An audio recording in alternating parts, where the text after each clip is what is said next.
The Culture Pop Podcast is brought to you by the law offices of Jacob Emrani. Accident or injury, call Jacob Emrani. Call Jacob. Hey, it's Mase. If you or a friend or loved one is injured in an accident, the first person you should call is my friend Jacob. When I did this, Jacob was great. He helped me by talking through the next steps, which really put my mind at ease. When you're injured in an accident, you got to have an expert. That's why you call Jacob, just like I did. Call Jacob, 844-24-JACOB. That's 844-24-JACOB, or visit calljacob.com. Call Jacob. Hey, everybody. Welcome to the Culture Pop Podcast. I'm Steve Mason along with Sue Ballou. Sue Kalinsky, how you doing? I'm good. I'm completely exhausted. I got in at like 11 last night from San Francisco. And, just typical traveling crap. Yeah. We landed 35 minutes early, which was great. Yeah. Tom was, picked me up. So I'm like, oh, this is great.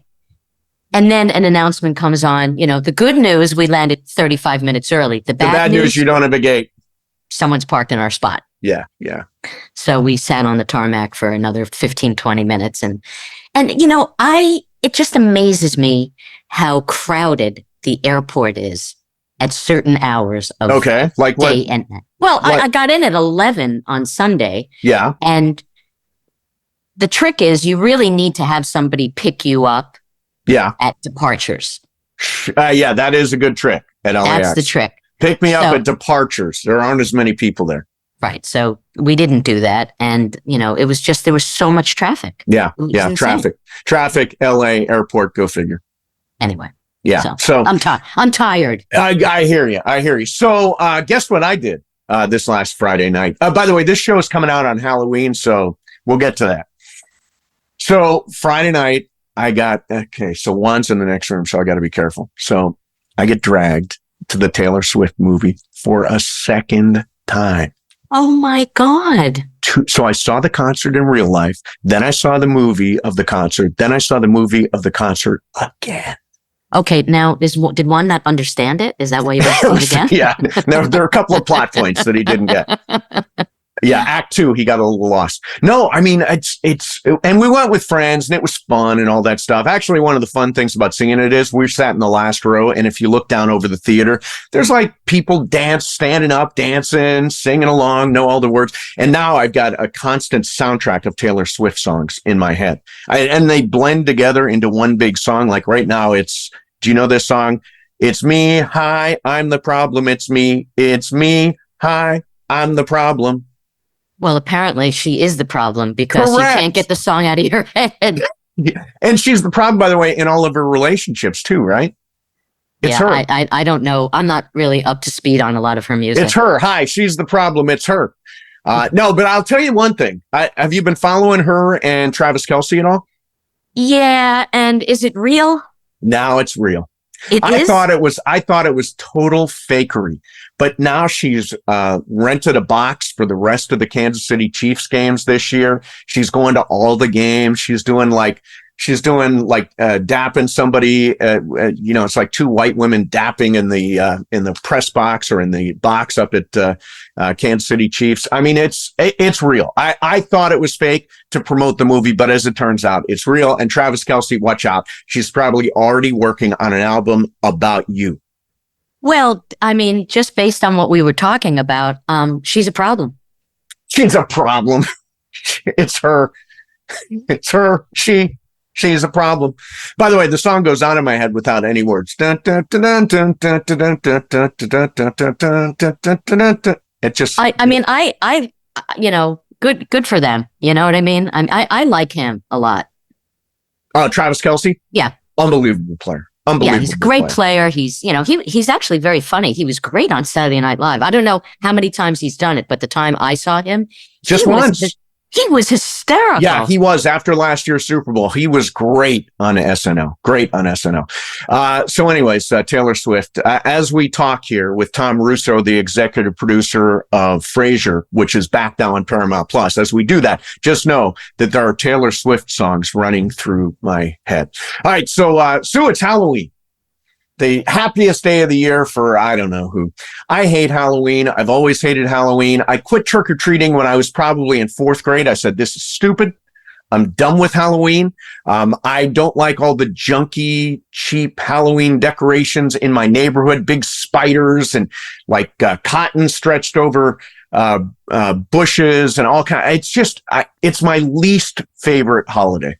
Me as well. And I wish that I had a picture of the guy who lives around the corner from me. Right. He's an older guy.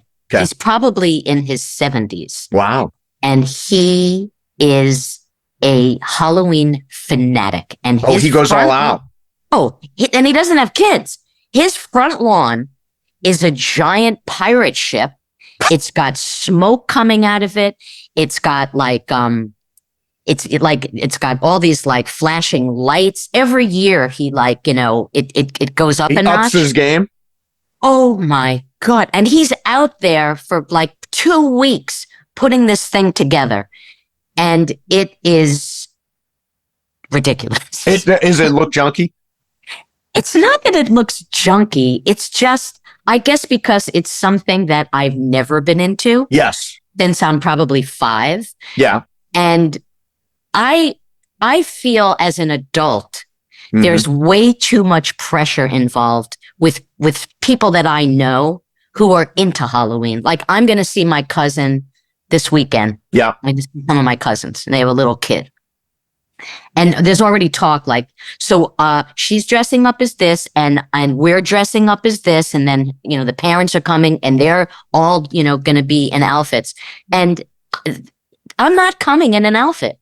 Everybody else is going in a Halloween costume? Everybody's going to have a costume on.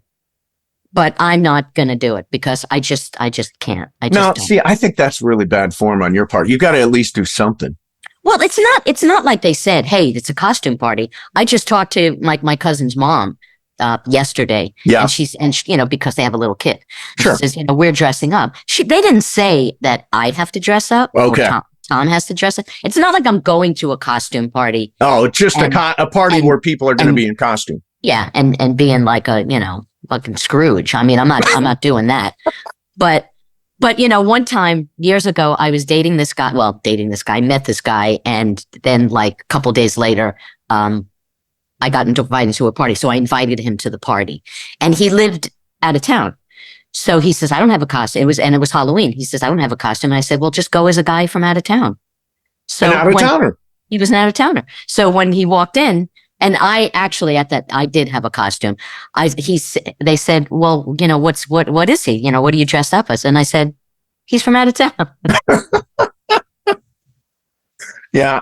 By the way, I thought the pressure was big. Like in school, they would vote on the best costume. And I was like, oh God, it's just another way to lose in school. It's like the costume contest. Do you get trick-or-treaters that come to your house? Very rarely. Very rarely. I mean, there are a couple of kids that live on my block. But there's not a lot of kids around here.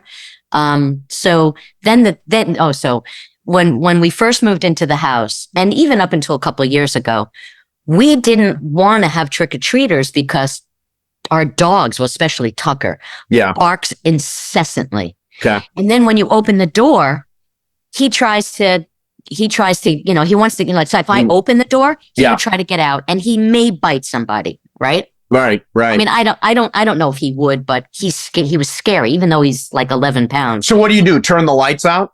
Pull the blinds? Oh yeah, we totally do that. Do you really? See, I don't do that. No, we don't get any trick-or-treaters because you've been to my house. We've got that long staircase up to my house. Trick-or-treaters aren't going to the trouble for one Reese's peanut butter cup to climb those stairs. Right. I don't think. Yeah. I mean, and then, people would say, well, why don't you just put him in the backyard, and it's like, no, it's his house. I'm not doing that to him. Yeah. Why don't you just set a candy bowl out? We've done that. That's what we do. That's a good play. We put the bowl out. Yeah, so that's you a good just play. Take what you want. All right. So, candy power rankings. I threw this at you at the very last minute.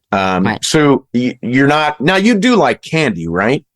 I don't eat a lot of candy. I used to eat candy. Yeah, I'm not a big candy person anymore. Yeah, I really like candy. But I did have some favorites. So, all right. So what's your deal? Okay, so mine, number one, Reese's peanut butter cups. Sorry, not sorry. I love those, and love peanut butter and chocolate. Anything peanut butter and chocolate. Peanut M&Ms, not regular M&Ms. I like the peanut M&Ms. Those are delicious. And then Butterfingers. And I was trying to figure out what that flavor is. I think it's like a peanut butter and caramel kind of flavor that gets stuck in your teeth a lot. That's what Butterfingers are. So I go Reese's peanut butter cups, peanut butter M&Ms, and then Butterfingers. Yeah, the consistency of the butter cup, it was kind of like a crackery kind of, and it's like I just felt like it had issues. Like it does get stuck in your teeth. It didn't know what it was. Am I a cracker with chocolate? And it's like it's an identity crisis for Butterfingers. Yeah, identity crisis. Crisis candy. Growing up, I like peanut chews. What are those like from the olden times? No, they were little squares that came in like a pack, like a long, rectangular pack. Mm-hmm. And they totally got stuck in your teeth. But it was I think it definitely wasn't dark chocolate because I didn't eat that back then. Right. And it had it was chewy, so it was kind of like caramelly. And chocolate. Okay. But it was like in a little kind of thick square wafer. Okay. I like those. I always like Starburst. I do not like Starburst. I like Starburst. Yeah. They get stuck in your teeth too, by the way. Oh yeah. I mean, the more they get stuck in the teeth, the better. Yeah. And I guess as a kid, I like Good and Plenty. Good and Plenty. Yeah, when I was a kid, I like Good and Plenty. Wow. I don't even know if they have that stuff anymore. Do they still have Good and Plenty? I'm sure it's on a rack somewhere. And it's probably very old. Yeah, I'm sure. So a couple of Halloween things. So, Santa Monica Boulevard, I don't know if it still is, but it was like the gigantic Halloween party. Mm-hmm. Did you ever go? No. Okay. It's really fun. It's really cool. I hope it's still going on. I'm not sure. But I was not out, and I was with my old partner / boyfriend guy. And we decided that we would go to Halloween, and we went as Bert and Ernie. And there we were walking down Santa Monica Boulevard, holding hands, and everybody was saying, I always knew there was something about you guys. There's always been something about Bert and Ernie, which I thought was hilarious. The other thing, candy. I have used Postmates to bring me Reese's peanut butter cups, only Reese's peanut butter cups. You pay like $10 for the delivery. Bring me 2 4-packs of Reese's peanut butter cups because I need them real bad. So that's how bad I am on candy. Is sometimes in the past before I started to pay attention, order Postmates and get Reese's peanut butter cups. You actually order candy? Yes, I ordered candy. Wow, this is a first. Hey, you've never heard this? I've never heard of anybody ordering candy. Yeah, I ordered candy. It was candy delivery. Wow. Postmates, yeah. Yeah, no, sometimes I start jonesing late at night. All right, I wanted to throw this last thing in. This is for Halloween. A guy in California has grown the biggest pumpkin in the history of the world. Take a shot at how much this pumpkin actually weighs.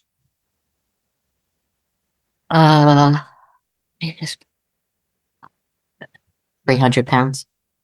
1.2 tons.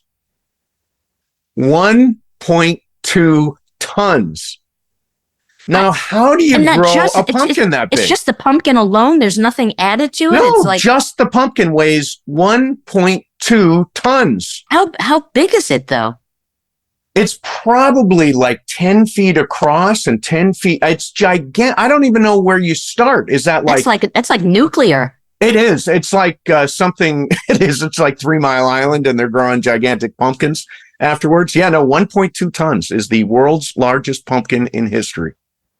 It's such a weird thing when people have this something inside of them that makes them do something that ridiculous. You know? Now he's just, I imagine he's got to fertilize like crazy and all that. But I mean, if I put pumpkin into my backyard. There's no way. I'm sure I could grow a pumpkin, but I would never grow a 1.2 ton.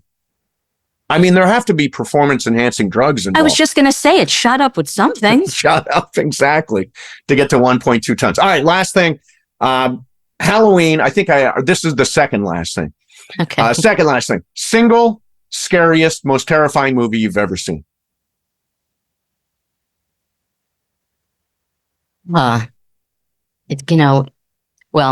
Psycho was the scariest movie I had Psycho ever was seen. very scary. Yeah. Yeah. I would say Psycho. Yeah, Psycho. You know what the blood was in the Janet Leigh shower scene? Oh, yeah. What was I remember hearing it, but I forget. Chocolate syrup. Chocolate syrup. Yeah, because it was black and white. Chocolate syrup totally worked. Oh, that's right. Yeah. And the other thing is, this always bugs me. Do you realize that Alfred Hitchcock, who directed Psycho, never won an Academy Award? Oh, yeah. I actually never won an Academy Award. There was something you posted a while ago on Twitter. Yeah. And it was directors who had never won an Academy Award. Yeah. And I think I may have put in Alfred Hitchcock you did. I think you did comment that. Yeah. Alfred Hitchcock. Come on. One of the masters of suspense, greatest filmmakers of all time, didn't get nominated for an Oscar. It just doesn't make any sense. So for me, it's Exorcist.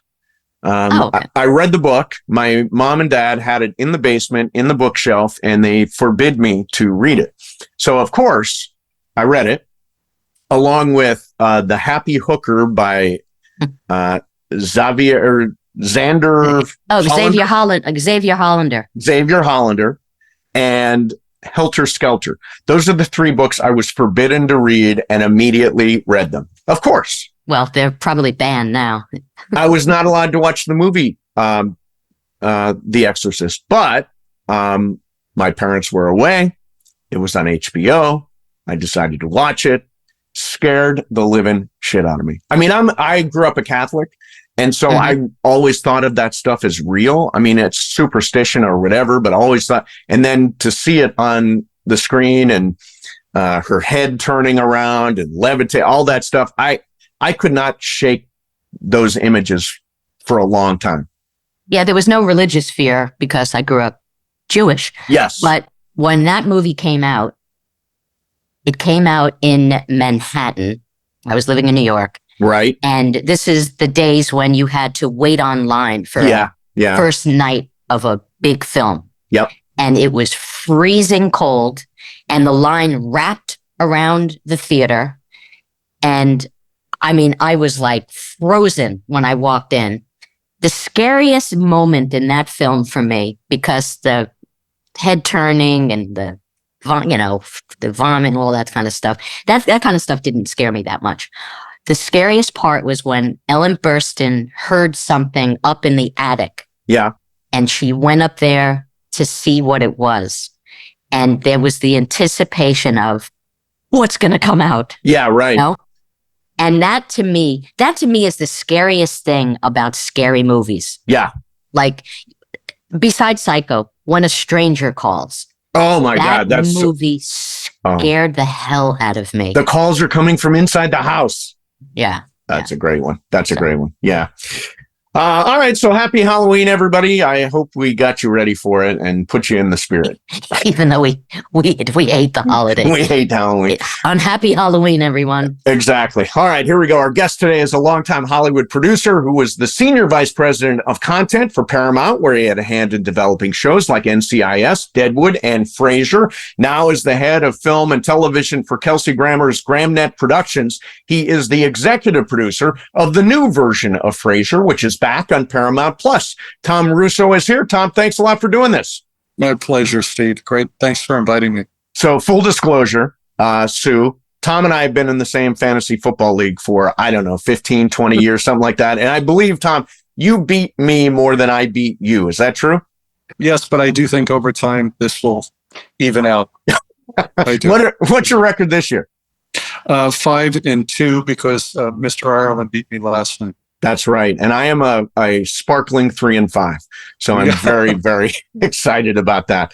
It's a long season. Yeah, it is. It is. Lots to go. Well, congratulations on the show. Frasier is fantastic. Made me laugh a lot. Really, really funny on Paramount Plus. Way to go, man. Means a lot because it's hard for me to be objective because I'm so close to the project. So when I hear an opinion such as yours or from Show, it truly does mean a lot. Thank you. So it's been 20 years since the premiere of the original series. When did you start with the show? Because you were an exec at Paramount. Yeah. And how did you kind of forge this relationship with Kelce? It's actually 30 years since the show started. It debuted in 1993 and it ran from 2004. And when I became the head of the current series department at Paramount Network Television, I was responsible for all of their ongoing primetime series. I had a staff, kind of like account executives, where you delegate shows to, and I would kind of hover over everything. But Frasier was one of the shows, along with Deadwood and whatever Star Trek show we were doing and whatever Steven Bochco show we were doing, that I kept for myself. So that is how I forged a great both working and personal relationship with Kelce, which has now endured 30 years later. So hopefully that answers, but feel free to follow up. How long was the idea of doing this show again in the works? Well, I've been talking about it with Kelce since 2015, and it was really something where he wondered what would Frasier Crane have been doing since he left Seattle to go to Chicago? What's happened in the last 20 years? And that kind of got the discussion going. But as you know, in television, and it is a lot like the movie business, things don't move quickly, and which is why it has been such a long period of time. But everything, I'm convinced, happens at the right time for the right reason. And that's why here we are in 2023, and we've welcomed our old friend Frasier Crane back into the building. So that scenario, the new concept with his son across the hall, he's the firefighter, instead of going to Harvard, and sort of this scenario, and it sort of it's parallel to the situation that he had in Seattle with Niles and his dad. Is it true that there were other scenarios considered? Like I read a note that said at one point maybe Niles and Frasier were going to open a theater together. Was that ever really considered? I don't want to address specifics, but those who chose to talk about that publicly did that on their own. But in the course of the development process, let me simply say there were a lot of different scenarios discussed, and we landed on the one that we ultimately felt was best. Yeah, taking on something like this, it's not easy to do a reboot, I think, because you kind of, pine for, what it used to be. And a lot of times it doesn't match up. This show is so great and so funny, and the writing is incredible. The relationships, the way you weave all these stories that, callbacks, and it really is a pleasure to watch, because I don't watch a lot of sitcoms. And this is a show, because I did love the old show, that doesn't miss a trick. I mean, it's terrific. So congratulations. You really did a great job. Thank you. And one of the things that I think you both get, and I've always tried to emphasize to anybody who will listen to me, is while there is a natural tendency to compare this current show with what came in the past, we simply ask that it be judged on its own merits against all current comedies that are on now. And Steve, let's do a sports analogy. Is it fair to compare the Lakers of today with the Showtime Lakers from the 1980s? They're two different animals. Yeah. Two different times and periods and players and all that stuff. Yeah.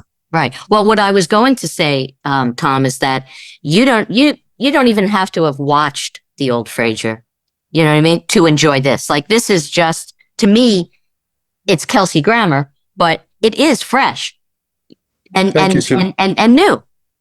It's new Again, and old at the same time, I guess. Is what I'm saying. Well, what we were striving to do, and I can't emphasize this enough, is we wanted to create a show, as our group has collaborated on, that would welcome in people who were fans of the old show, that if they'd never watched the original show, would be able to come to this and enjoy it. And the way we hope that the show has been executed is striving for that same elevated comedic writing that the original show had, but also, and I think that's what has always made Frasier special, a really healthy dose of emotion and heart. Because when you give that to people as well as make them laugh, I believe that's what brings them back for episode after episode, because then they start to form a relationship with the characters. And I think I'm hoping that you will see, as the season goes on, that the supporting cast, which are new and surround Frasier, really grow. They grow into their roles. The characters get deeper. And if the original show took a beloved character from Cheers, put him in a new setting, and surrounded him with new characters, what we're doing now is we're taking a beloved character from the original Frasier, moving him to a new setting, and surrounding him with new characters. Seemed like the natural thing to do. You can't go back. Yeah. Well, it's interesting because you can't go back, and yet it feels like a comfortable pair of shoes. You know, it feels like no question. Yeah, it's like it's comfort food, right? Now the show is streaming on Paramount Plus. It's obviously a shorter season, 10 episodes. Are there changes to the process now that the show is on a streamer, for example? Do you get away with jokes that you wouldn't normally get away with because of standards and practices years ago, or how's that go? It's a really good question, Steve. What we asked our showrunners and writers to do is write the show that they wanted, always, of course, under the ultimate supervision of Kelsey Grammer, who knows the character and the show better than anybody else. But we didn't tailor anything specifically in that sense. There are plenty of shows that are designed for streaming services which have different content, edgier language than you would find on a broadcast network show. What's in the current iteration of Frasier is simply what we thought would be best for that. So I guess that's a long way of saying no. Yeah. And Go ahead, Sue. I was going to ask you, how involved is Kelce in the writing, in the stories, and all of that? He's involved through everything. You will see at the beginning of the show, after his starring credit, a couple of frames later, you'll see his executive producer credit, and that is not in name only. He is an extremely talented producer, director, as well as actor, and he sets the tone, and we take the lead from him. So you've been in the business for a long time, Tom. We all have certain movies and shows that kind of shaped our sensibilities. What TV shows or movies kind of did that for you? Wow, I'll try to in television for comedy, MASH. Yeah. And I was fortunate when I was a kid, because my uncle lived out here. I got to go visit the set twice. And then later on in life, in my career as an executive at Paramount, I was very blessed to have been able to work with Alan Alda on 2 separate television movies, which for me was a dream come true, as well as I worked once with Mike Farrell. But I say that because MASH, first of all, it constantly reinvented itself in the course of 11 years. And it started as a broad-based Larry Gelbart run comedy, and then really was a dramedy before there was that term. And I've always loved television drama, but what I think is ultimately the thing that shaped me the most is the movies that I watched, because my grandparents used to take me to the movies, which was in those days not very expensive to do. And I would say probably the combination of Chinatown, Oh, The Godfather, Summer of 42, Mhm. and Mhm. The Shawshank Redemption, sure. all kind of blended into the sensibility that I have. But I did watch a lot of television, watched a lot of movies growing up. I was an only child. So I entertained myself through reading and watching, and then chose to do this as my career. I want to go back to something that I think a lot of people maybe aren't privy to, and that's the writer's room. Mhm. I've written on a bunch of Sure. shows, and this writer's room must be a blast. How many writers are actually in this writer's room? I have not done the complete count, but it's because we had writers come and go in the course of the season, not through negative reasons. Like one of our writers had previously committed to do some teaching and needed to depart, and then we brought others in. But I would say that the range was somewhere between 10 and 15 writers, not always all at once, but people who had been involved with the show at various points. So yes, it's a lot of people. And I don't sit in the writer's room because I let them do their thing. I did drop in a few times, but looked like they were not only doing great work, but having a lot of fun. I worked on shows that, the first show that I worked on, we as writers were not on the floor during the shoot, just for people, that don't know about this kind of stuff. And then we were in like a booth above the stage. And if we had a punch up a joke, we would just make a phone call to the set. And that's the way we did it. And then I worked on another show where we were on the floor. And then I worked on another show where there, Sex and the City, where there was no floor. How much writing has gone on during the taping of the show? What would you say? Because, I've worked on shows where you didn't do a lot of changes on the fly. How does it work on this show? By the time we get to the floor for the audience show, the script, because it is a multi-camera comedy, has gone through a rewrite every afternoon, evening, and then it is rehearsed the next day. I mean, the schedule of a multicam, and it's in extraordinarily good shape by the time it hits the floor. Primarily, the changes to my eyes that occur on show nights are if a joke that worked well in run through and that we all like just simply doesn't land with the live studio audience, then the showrunners will go and huddle with the writers, sometimes even ask us and try to better it.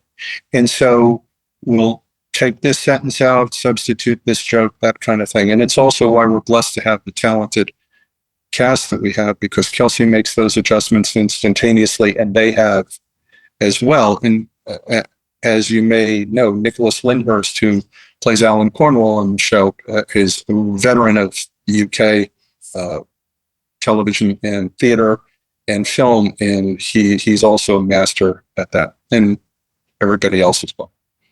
So my best friend worked at Paramount for many years, and I had the excitement of doing what I think is like one of the really cool LA experiences, which is driving onto the Paramount lot. It's super cool to pass through those gates, I think. Driving onto the studio lot, being part of Paramount, working there so many years, I would imagine that it feels like, does it feel like a dream that all this has been a dream, that you've gotten to this spot and you're an executive producer on a big hit show? That would be an understatement. I was an executive here for almost 13 years. It's the lot that I really solidified my career, and I kind of grew up on this lot. And to be able, 16 years after leaving the Paramount lot, to be able to return as an executive producer of Frasier, as I said, is beyond a dream come true. And this is an absolutely true story. When Kelce and I were first driving onto the lot to look at stages about a year ago, this month. Kelce rolled down the window. They looked at Kelce. I gave them my driver's license, and guy looks down, looks at the license, looks up, looks down, and goes, Mr. Russo, what are you doing here? It's the same guys who were there when I was an executive who remembered me and who say good morning to me every time now that I drive on the lot. And listen, I don't want to go too deep into my background, but also what makes it a dream come true. I am from a blue-collar immigrant, working-class Italian family in New York. No one in my family went to college. When I said when I was a little boy I wanted to work in the entertainment industry and television, my family laughed, not in a humiliating way, but isn't that so cute? He thinks he's going to work in television. And then, fortunately, my mom lived to see it. I was in charge of all of Paramount's television series all those years later. That's Wow, amazing. wow. My friends still marvel at. They're like, they can't figure it out. I know you said you don't want to go too deep into the history of your career, Well, but just what- because it's probably not interesting. But Well, I Oh wanted to no, know Tom, it is. I Okay. want to know what was your first big break? My first big break was being moved from Universal in New York City at 445 Park Avenue, where I worked very briefly, to the lot in Universal City.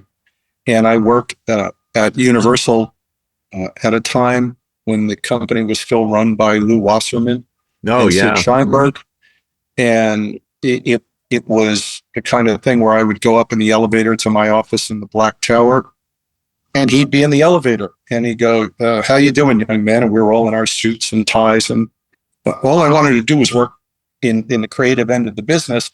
And I got to do that. And Universal at the time sold everywhere to and I had Magnum PI and Murder, She Wrote and The Equalizer and Major Dad and that was it. And then what brought me to Paramount were my bosses who hired me there ultimately went to Paramount and brought me with them, which happens a lot of the time. And that was really my break. I mean, I'm in Los Angeles for work. I didn't say, gee, I can't wait to grow up and live in LA. It was, if I could have figured out how to have a thriving career in the entertainment industry based in New York, where I'm from, I would have. But at the time when I got out of school, it was not nearly the creative and production hub that it is now.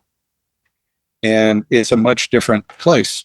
So I've been here most of my adult life, and I go home a lot. I see my childhood friends. I maintain a home in New York, so I keep attached to my roots there, and try to never lose the perspective of where I came from, because I think I'm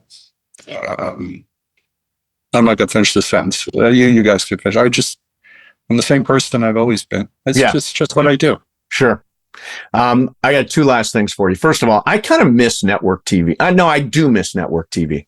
I know we've gone to this world of streaming, but when I was a kid, when we were kids, there were certain nights of television that we looked forward to. There was Tuesday night on ABC with Happy Days and Laverne and Shirley. Let's see if we can do it.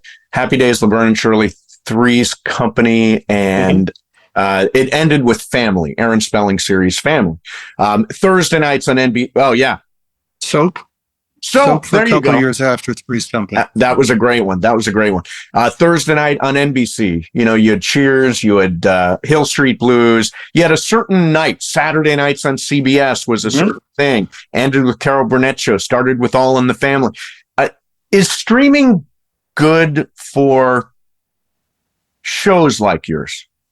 I do think it is, because I think that is simply the way that our industry is heading in the future. We fortunately, I believe, have done a show which can easily fit into the streaming paradigm. And we actually, I don't know if you saw, we were given an one-time only run on CBS for the first two episodes of Frasier. I didn't see that. Yes, it was 5 days after the premiere of the first two. Notice I don't use the word drops. I still use premiere or debut. I like both of those Yes. better. Thank Yeah, you. Thank you, Tom. I was happy to see that, because I know a lot of people back in New York who, from my neighborhood, who were able to be exposed to the show by watching it on CBS, and then called me and said, "How do we watch the rest?" And I said, "Dial up Paramount Plus, subscribe, and you'll see there'll be a new episode every Thursday night through the season." And then we hope that more and more people join in as we go. Because the cool thing about the great thing about streaming is you can go back, you can watch episodes once they're all up there. You can binge watch them. You can watch them over and over again. Like you both, I grew up in an era of broadcast network TV because that's what we had. If we had had alternatives, I think we probably would have availed ourselves of alternatives. But sure, Saturday night, I'm glad I was a kid when I was a kid, because I could watch All in the Family, MASH, Mary Tyler Moore, Bob Newhart, and the Carol Burnett Show. Can you imagine? That was one night of TV. Yeah. And it ran for years and years and years and years and years. And, but here's what I've learned. The world changes. You can't simply hold on to the past. You have to evolve. You have to embrace change. And I'd like to think that's one of the reasons why we're doing what we're doing today. Yeah. Last thing for you. There's really never been anything like the character Frasier. From a shrink in a bar in Boston to radio talk show host to Chicago, now back to Boston, all over the course of, I guess this is 40 years now, right? Yeah, the character started on Cheers in the fall of 1984, the beginning of the third year. Okay. So we're coming up on 40 years. 40 wow. Cheers ran 11 years, and the character was introduced in the third season. So this is the only thing I can think of that's similar to this is Ed Asner as Lou Grant, right? He played Lou Grant in two different shows, Mary Tyler Moore the first. What was the second one called? Was it called Lou Grant? Lou Grant, right. That's right. So this character has been has evolved over a period of time. Does Kelce, do the people on the show feel a responsibility for this character, Frasier Crane, and where he goes? Yeah, completely, Steve. The character of Frasier Crane and the man who embodies him are both icons and national treasures. And there is a great responsibility that all of us have in making sure that we do the right and proper things having to do with the character, and that we do everything that we can to support Kelce in bringing the show back, and because he's the front-facing person on the show, and we want to do everything to make sure that the character resonates, that the character is authentic, and that the show succeeds, because nobody has worked longer and harder on this than Kelsey Grammer. You know, Well, seeing go the ahead, show Sam. back, just seeing him come back made me realize how much I missed him. Oh, I will make sure and tell him that. I have a feeling that a lot of America and viewers around the world, because Paramount Plus is international, feel the same way. I was asked by an interviewer in an earlier piece that I did, why now? And I always thought it was a good time. Any time is a good time to spend some time with Frasier Crane. But life has been so challenging and so difficult for so many people these last 4 or 5 years that we need to spend some time with an old friend. We need to revisit Frasier and Frasier Crane, and that's why I think things happen for a reason, and it was meant to happen right now. Awesome. Well, listen, the show is great. Congratulations. It is streaming now on Paramount Plus. If you have loved the character of Frasier Crane over the years, do not miss this. Kelsey Grammer, just as good as ever. Tom, congratulations on the show, and thanks a lot for coming on. Thank you, Steve. Thank you, Sue. Very much appreciate being here. And there you have it. There is Tom Russo, buddy of mine for many, many years, Sue. He has whooped me in fantasy football plenty. And it looks like he still is. Yes, he is. I'm 3-5. He's 5-2. I don't know how he's got an extra game. I have an extra. Yeah, he's at 8. I got 7. I don't know. Anyway, he's beating me. It's the bottom line. He's beating me. Hey, I want to remind everybody, Sue, that you should subscribe to the Culture Pop Podcast. If you're watching it, subscribe on YouTube. Leave us a comment. Always appreciated. If you are listening right now, subscribe to the podcast on Apple and on Spotify. And again, 5-star review. Fantastic. Write something. Great. Comment. Appreciated.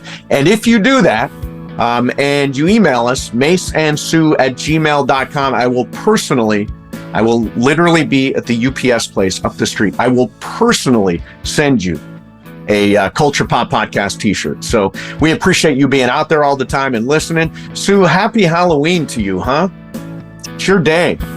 Oh boy, yeah, can't wait. It's my day too. I cannot. I'm just gonna turn the lights off, pull the blinds, and hope nobody stops by. That's right. I'm gonna go not look for a costume. There you go. All right. Thanks very much for listening and for watching, and we will see everybody next time on the Culture Pop Podcast.